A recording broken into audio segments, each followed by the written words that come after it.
Stavros, this is for M4Markets. Today we're going to focus on the British pound as well as WTI.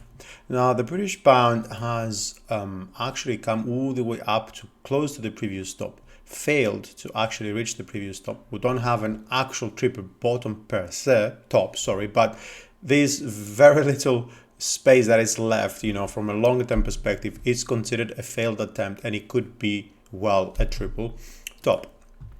Interestingly, we have come up here to do an actual wedge, which means that there is two cases here. Okay, one is we are going to correct and then continue higher, and the other is, assuming that is considered some sort of truncation, we're going to reverse, which is much less likely, by the way.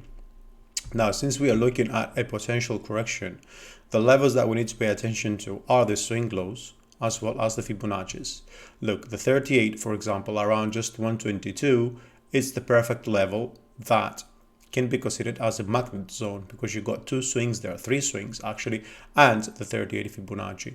Lower the 50 is not as important when it comes to high activity, but it is because it is a Fibonacci. And then you go down to around 61.8, which is closer to 120 or so. And I would say probably the better level is at the previous swing low. Now, if, however, we do manage to stay above 122.84, which is what we currently are, we might see another leg to the upside to finally take out that triple top here, okay, and form the triple top. So don't be surprised in either case. So in this, though, particular scenario, I would be aiming or focusing on 123.50, which is the previous swing high over here from March 22-23. Unless if we do fall first and then we'll go up, then we're also going to have a chance for an actual head and shoulders, which typically, they are corrected 61.8%. And then for there, we would see a further continuation potentially, which would actually increase the chances of seeing just a correction if we did see the right shoulder of a potential H&S signal here.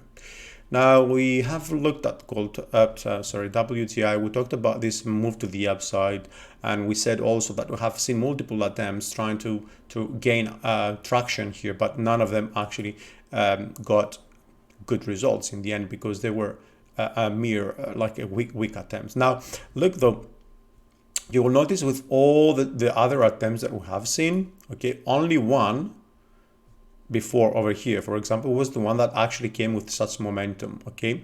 But again, it didn't come as good as this one because this one had some sort of correction, whereas in here we see the impulse taking place close to the mids, like in the middle of this sort of move to the upside, which suggests this is a third wave going up, and markets move in fives, right? So if we get it on the third, this is typically a much better indication for a potential continuation rather than anything else. We have had this sort of divergence over here that we talked about. So there is now, in my opinion, I'm looking at two different things. One could be still, we might get an actual inverse head and shoulders because we are pretty much at the previous stop. So what could happen is go all the way down to 70 from here, complete the right shoulder, and then continue higher. And that can be, of course, either a continuation, as in this is a reversal, or just a simple correction. The other case is, of course, that we're going to fall from here. And the other case is that there won't be no head and shoulders, and we're just going to go higher.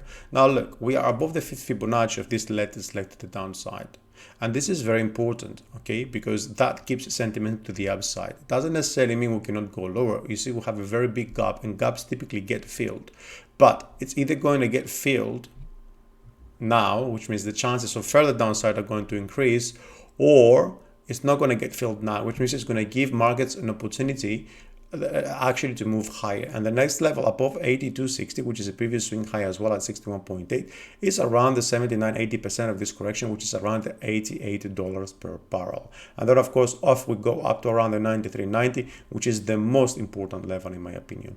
Let's not also forget that we have a swing low over here down at 85.60, which might be seen over the next couple of days should this move of course continue, and given the fundamental reasons behind that move, which is a huge production cut by Russia and also mainly by Saudi Arabia, I would say Russia kept the same quotes as before. Well, typically this suggests that the the move could potentially be sustained.